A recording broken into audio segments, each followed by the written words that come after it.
ఇటీవల మనం విన్నానండి, పోప్ ఫ్రాన్సిస్ గారు చనిపోయిన సంగతి. 88 years అండి.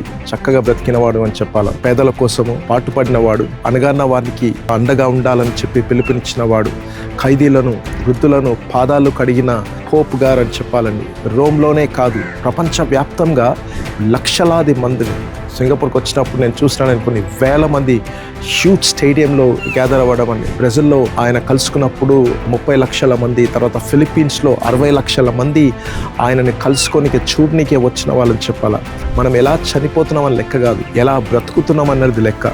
ఆయన పదవిని తీసుకున్న నాటి నుంచి ఎక్కడ కూడా మిస్యూజ్ చేసుకోకుండానండి చక్కగా పేదవాళ్ళ కోసం బ్రతికినని చెప్పాలా. పోప్ గారు ఒక్కడేనంట అసలు యాక్చువల్లీ హిస్టరీలో తన బిల్స్ని తనే పే చేసుకునేవాడంట, ముఖ్యంగా హోటల్ బిల్స్ని అండి. అంత మాత్రమే కాదు, తప్పులు ఎక్కడన్నా జరిగినట్లయితే క్షమాపణ కూడా చెప్పినవాడు.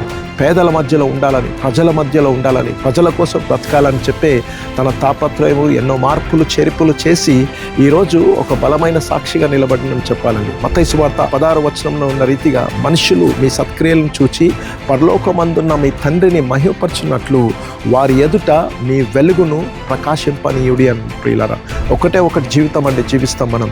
దేవుని మహిమ కోసం బ్రతుకుదాం ప్రియులారా. మనం కానీ ఈ లోకంలో లేకపోతే మన గురించి ఏం చెప్పుకుంటారు ఈ లోకంలో?